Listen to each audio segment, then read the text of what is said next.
അപ്പം അതിൻ്റെ ഫലമായിട്ട് എന്താണ്? ജോലികൾ നഷ്ടപ്പെടുന്നു, ദാരിദ്ര്യം കൂടുന്നു, വിദ്വേഷം കൂടുന്നു, ആളുകൾ തമ്മിലുള്ള സ്പർദ്ധ കൂടുന്നു. എന്തുകൊണ്ടാണ്? ഈ അജ്ഞത മൂലമാണ്.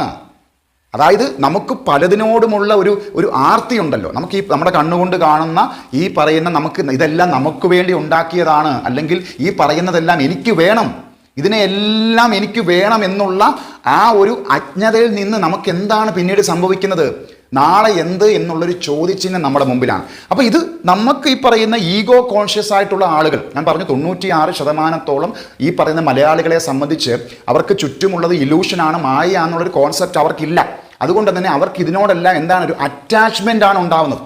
നമുക്ക് എന്തുകൊണ്ട്, നിങ്ങൾ ചിന്തിച്ചിട്ടുണ്ടോ നമുക്ക് എന്തുകൊണ്ടാണ് നമ്മുടെ കുടുംബങ്ങളിൽ അല്ലെങ്കിൽ നമ്മുടെ ബന്ധുക്കാരിൽ അല്ലെങ്കിൽ നമ്മുടെ കുടുംബങ്ങളിൽ തന്നെ ഒരു മരണം സംഭവിക്കുമ്പോൾ നമുക്ക് എന്തുകൊണ്ടാണ് ഭയങ്കരയധികം സങ്കടവും വിഷമവും ഒക്കെ വരുന്നത്? കാരണം നമ്മൾ ഇതിനോടെല്ലാം അറ്റാച്ച്ഡ് ആണ്. നമ്മൾ വ്യക്തികളോട് അറ്റാച്ച്ഡ് ആണ്, നമുക്ക് വസ്തുവകളോട് അറ്റാച്ച്ഡ് ആണ്, നമുക്ക് സമ്പത്തിനോട് അറ്റാച്ച്ഡ് ആണ്. ഈ പറയുന്ന അറ്റാച്ച്മെൻറ്റ് നമുക്ക് കൂടുമ്പോൾ സ്വാഭാവികമായിട്ട് എന്താണ്, ഇത് നമുക്ക് നഷ്ടപ്പെടുമല്ലോ, അത് നഷ്ടപ്പെടുന്നുണ്ടല്ലോ അല്ലെങ്കിൽ നഷ്ടപ്പെടുവാണല്ലോ എന്നുള്ളൊരു തോട്ട് പ്രോസസ്സിൽ നിന്നാണ് നമുക്ക് ആ പറയുന്ന സങ്കടവും വിഷമവും ഒക്കെ ഉണ്ടാവുന്നത്. അപ്പം ഈ മായ അല്ലെങ്കിൽ ഇലൂഷൻ എന്ന് പറയുന്ന കോൺസെപ്റ്റ് അത് എന്താണ്? ഇത് ശരിക്കും പറഞ്ഞാൽ ഇതിനെ നമ്മൾ ഓവർകം ചെയ്യണം.